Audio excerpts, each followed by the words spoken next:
Hello world, this is Samir and I welcome you all on this episode of Algorithm and Analysis with Big O Notation using Python। और ये इस series की आखिरी episode है जो big O notation को clear कर रहा है। आगे हम लोग पाइथन डेटा स्ट्रक्चर्स के बारे में पढ़ेंगे, एरेस के बारे में पढ़ेंगे, बट इस वीडियो की इस सीरीज़ की जो बिग ओ नोटेशन की सीरीज़ है वो यहाँ पे ख़त्म होती है। So let's start with the video. इस वीडियो में हम लोग big O for Python data structures पढ़ेंगे और पाइथन डेटा स्ट्रक्चर्स में स्पेसिफिकली लिस्ट एंड डिक्शनरी के बारे में पढ़ेंगे। So let's start with it. जैसा कि हम लोग को पता है कि पाइथन की जो लिस्ट होते हैं वो एक डायनेमिक एरे की तरह एक्ट करती है और जो भी मेथड उन पे कॉल होते हैं उस पे ये बहुत सारे common number of operation support करते हैं। जैसे कोई हमारा लिस्ट है और उस लिस्ट पे कुछ इनबिल्ट ऑपरेशंस हम लोग के पास होते हैं जो कि हम किसी भी फंक्शन पे कॉल कर सकते हैं।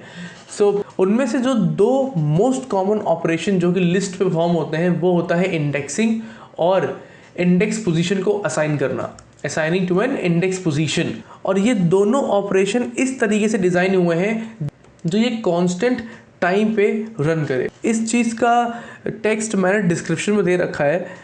ओके, ये जो मैंने टेक्स्ट बोला है इसका मैंने डिस्क्रिप्शन में लिख दिया है for your suitability. And now let's move towards an example.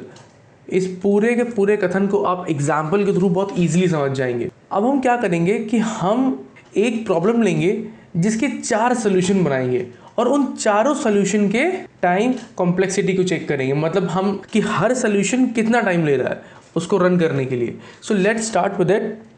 तो पहला हम लोग मेथड ले लेते हैं, method let's say fun1। Okay, और अच्छा हम लोग प्रोग्राम ये कर रहे हैं कि एक हम लोग लिस्ट लेंगे और लिस्ट के अंदर हम लोग 0 से लेके 1000 तक की वैल्यू को स्टोर कराएंगे, ठीक है। और इस चीज़ को करने के लिए हम लोग अलग अलग सोल्यूशन बनाएंगे। सो लेट्स स्टार्ट विद इट। तो हम लोग एक एम्प्टी लिस्ट लेते हैं, ठीक है, और उस लिस्ट के अंदर हम लोग एक लूप चलाते हैं for I in range let's say 1000, जो कि हम लोग को 1000 तक के एलिमेंट्स को 0 से लेके 1000 तक के एलिमेंट्स को लिस्ट के अंदर अपेंड करना है। तो हम लोग अलग अलग तरीके से करेंगे। तो L is equal to L plus, और हमने यहाँ पे एक I दे दिया और एक तरीका ये हो गया।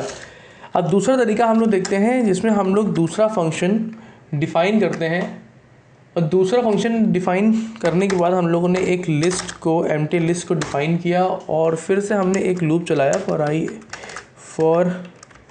आई इन रेंज 1000 और उसके अंदर हम लोग अपेंड कर दिया आई को। सिंपल, ये भी वही काम करेगा जो ऊपर करेगा, ठीक है। अब हमने तीसरा फंक्शन बनाया fun3 नाम का, ठीक है। और इस बार हम लोगों ने क्या किया, हम लोगों ने लिस्ट कॉम्प्रिहेंशन का इस्तेमाल कर लिया। That means n for n in range 1000, right. ये भी एक तरीका है जिसमें हम लोग लिस्ट में 0 से लेके 1000 तक के एलिमेंट को हम अपेंड कर सकते हैं। और हमने एक आखिरी फंक्शन लिया fun4 नाम का जिसके अंदर हम लोगों ने डायरेक्टली क्या किया, रेंज फंक्शन का इस्तेमाल कर लिया और 1000 वैल्यू पास कर दी और उसको हम लोगों ने टाइप कास्ट कर दिया, ठीक है। अब हम लोग क्या करते हैं, ये हम सबको पता है कि जितने भी फंक्शन हमने यहाँ पर लिखे हैं इन सब फंक्शन की स्पेशलिटी ये है कि ये सब के सब एक जैसा काम कर रहे हैं। अब हम लोग इसकी टाइम कॉम्प्लेक्सिटी को चेक करते हैं कि देखते हैं कि हर फंक्शन टाइम कितना ले रहा है और इनमें से कौन सा फंक्शन बेटर होगा। अगर आपको अभी से पता है तो कमेंट सेक्शन में मुझे बताइए कि आपके हिसाब से कौन सा मेथड इसमें बेस्ट है। अगर नहीं पता है तो आप आगे इस वीडियो को देखिए। टाइम इट fun1 को हमने कॉल टाइम इट फंक्शन से रन कराया। उसके बाद हम लोगों ने क्या किया, इसको कॉपी कर लेते हैं, ठीक है, और 4 बार पेस्ट कर दिया 2 3 4, ठीक है।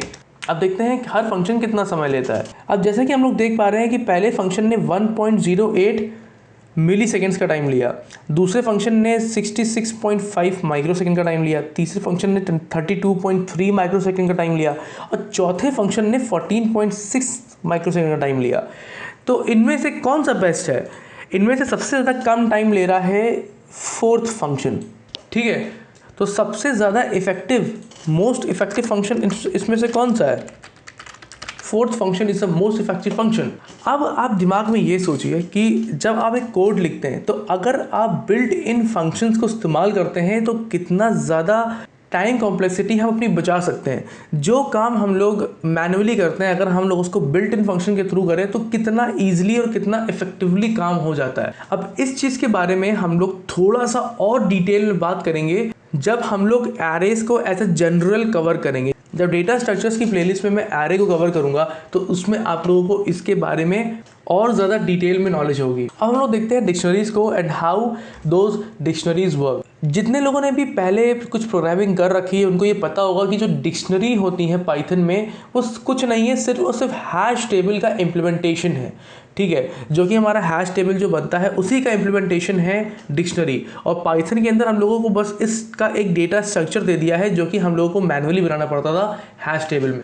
ये दोनों के दोनों की वैल्यू पेयर में काम करते हैं। ये भी हम लोग को पता है कि डिक्शनरीज जो है की वैल्यू पेयर्स पे काम करते हैं। तो लेट्स से हम लोगों ने एक डिक्शनरी डिफाइन करी और डिक्शनरी डिफाइन करके हमने एक की ली, ठीक है, और उसकी एक वैल्यू ली और दूसरी की ली और उसकी एक वैल्यू ले ली हमने, ठीक है। डिक्शनरी डिफाइन हो गई।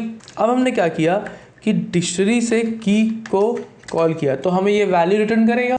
अब एक बहुत अमेजिंग चीज़ आपको बताता हूँ, जो डिक्शनरीज होती है उसमें जितनी भी हम वैल्यू को गेट और सेट करते हैं वो सारी की सारी बिग O ऑफ 1 पे काम करता है। ये एक बहुत बहुत बड़ी चीज़ है, मतलब बहुत इंपॉर्टेंट चीज़ है in the field of speed, कि जो डिक्शनरीज होती हैं उसमें जितने भी आइटम में आप ऑपरेशन परफॉर्म करते हैं वो सब के सब कांस्टेंट में परफॉर्म करते हैं, मतलब बिग O ऑफ 1 में परफॉर्म करते हैं। और हैश, अगर आप लोगों ने इसके पहले कुछ प्रोग्रामिंग करी है तो जिनको पता होगा उनको ये पता होगा कि जो हैश टेबल होता है वो डिज़ाइन ही इसीलिए हुए थे एफिशिएंसी को दिमाग में रख के।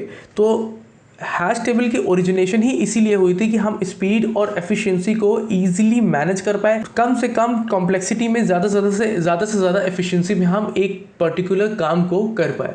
अब इस चीज़ के बारे में हम लोगों ने और ज़्यादा एक्सप्लोर किया है क्योंकि ये एक one of the most important topic है डेटा स्ट्रक्चर्स में। और जब मैंने डेटा स्ट्रक्चर्स की जो प्लेलिस्ट बनाया है मैंने, उसमें आप देखेंगे कि डेटा हैश टेबल एक्चुअली में मैनुअली काम कैसे करता है। आपको तो इसमें इनबिल्ट मिल गया बट मैनुअली कैसे काम करता है, और याद रखिएगा इसको इंटरव्यू में बहुत पूछा जाता है। सो make sure you follow along. And आज के लिए इतना ही। इस वीडियो में मैं इतनी ही बात करूंगा बिकॉज मैं थोड़ा सा सिंपल रखना चाहता हूं, उसको बहुत सारे बिगिनर्स भी देखते हैं और बहुत सारे लोग मेरे इंस्टाग्राम प्रोफाइल से इस यूट्यूब प्लेलिस्ट पे आते हैं। तो make sure you follow me on Instagram. मैं वहाँ पे रेगुलरली थोड़ा बहुत कंटेंट डालता हूँ मशीन लर्निंग और आर्टिफिशियल इंटेलिजेंस से रिलेटेड ट्यूटोरियल्स मैं यूट्यूब पे डालता हूँ। So make sure you follow me on Instagram and make sure you subscribe to my YouTube channel. Thank you so much. Will meet in the next video. Big O notation की अगर आप playlist देख रहे हैं तो ये last video थी। अब अगली प्लेलिस्ट अगर आपको देखना है तो डेटा स्ट्रक्चर्स की प्लेलिस्ट में आप जा सकते हैं। Thank you so much. Will meet in the next video. Thank you.